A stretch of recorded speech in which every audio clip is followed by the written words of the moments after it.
certain individuals in our society. You shouldn't judge a man because he got on $1,000 pair of gaiters. You see these mugs here? This custom shit, all right? This ain't no walk down to the corner store and get this shit. This shit here is custom, made to fit my. You see these threads? These custom threads, okay?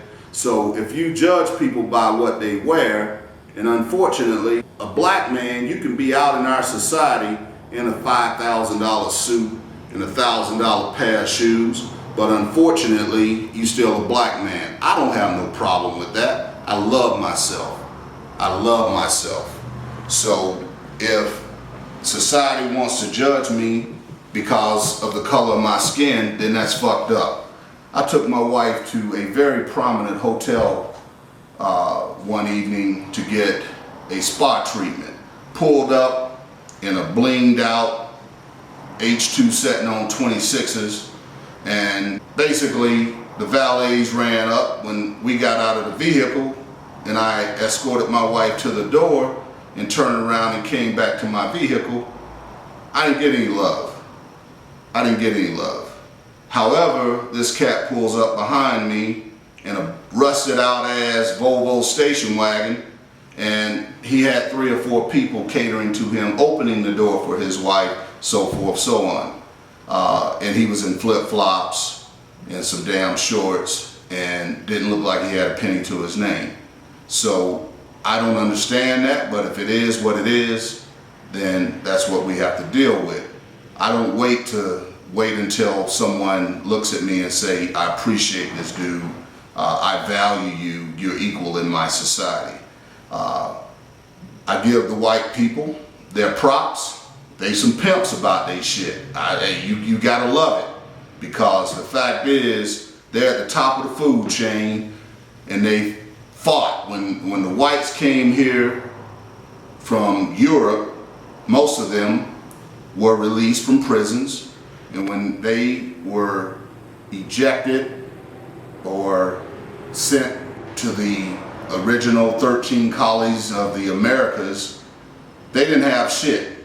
And what just bothers me is the fact that if you were treated like shit in England and you come here to the Americas, Columbus and Ponce de Leon, you're talking the 1400s. The United States, we received our independence in 1776, and we have basically had about 500 years that it hasn't been that long that you know how your people were treated. Why would you then turn around and treat other people like shit when you know at one time you were the outsider? However, even in all of that, I understand you don't want to go back to that shit, and no one should. So you're at the top of the food chain, and I give white people their respect for that, because you don't stay at the top of the damn food chain just by chance. It takes a whole bunch of shit to stay at the top of the food chain. That shit just don't happen's sake. You gotta go out there and do a whole bunch of shit that you probably aren't proud of. Have you ever wondered why white people love to live in the mountains?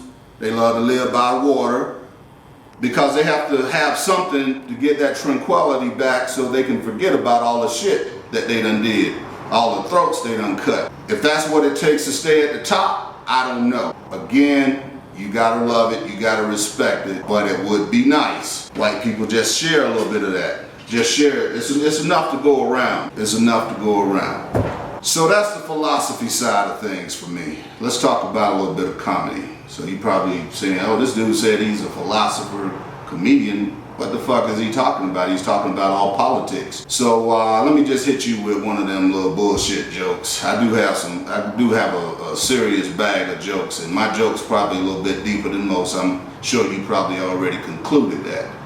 But let me give you a little bullshit, idiotic joke. So when I told my old lady, I was like, hey, look here, I just need to say some shit. I don't know, ain't nobody gonna let my ass on their talk show or radio station to say what the hell I need to say. So I just need to get this shit out. So I think I'm gonna do some stand-up comedy, and just, it's therapeutic for me. And she's like, well, oh, so you a comedian now? And so, of course, she had to be funny with the shit, so she wanted to come at me with you know, a couple of her little jokes. So she was so beside herself laughing, and she's like, I got one for you. So why did the chicken cross to the other side of the road? I'm like, I don't know. Fuck, what, did he see you and your big ass sisters coming with a box of biscuits and a 2-liter Pepsi? So there we go. There we go. Comedy is, laughter is therapy, and we definitely gonna get into some comedy. But I'm gonna throw a little something else at you. As I said, don't judge people by the color of their skin. Judge them by their character. I'm gonna hit you with a couple things here. I'll just tell you this. You can obviously tell by my dialect, the way I speak, that I spend at least a couple days in somebody's damn classroom. Yeah, I'm an educated brother, and as I said earlier, I'm a business owner. I have a bachelor's and an MBA, considering law school, so I can make sure I can navigate through some of this bullshit that we be dealing with. But also, I'm a brother from the streets. I know the streets. I grew up in the streets. I left the streets to try to get a little something in life, but I haven't forgot where I came from. And I look at brothers like Jay-Z and how they have put it down, and they've opened a lot of doors. That cat, in my opinion, you know, he started, as Drake says, from the bottom. Now he's here, and now he's there. I remember something I heard a brother say in one of his tracks, that he told Big, before I die, I'm gonna be multi before I die. And the brother has surpassed all that and really put it down like no other. Brothers like Puffy or Sean P. Diddy, Master P, and cats like Nelly, and all these cats who have taken the rap game and they transcended to do greater things.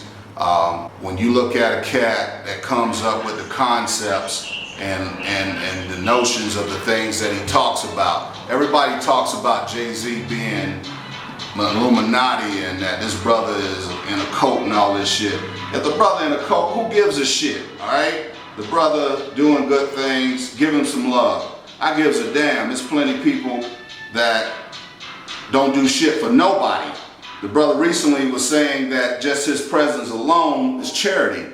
And you might say that that is cocky, that, you know, how does this cat feel like just by his showing up at your event that he's donating something? He is donating something. He's donating his time. For instance, Bill Gates. If Bill Gates drops $1 on the ground, I read that it would cost him more money to stop and pick that dollar up, you know, than it's worth to him. Because just for the 3 seconds that it took him to stop and pick that dollar up, within his time, he would have made $20,000, $30,000 just within those 3 seconds. So obviously the concept of diminishing returns on that stopping and picking that dollar up is something that, you know, you should consider. But Jay-Z, the brother is important. You know, he's not Barack Obama. He's not, you know, a political figure, but he has achieved damn near billionaire status, and with his wife's money with Beyonce, the cat is over $billions within his family's net worth.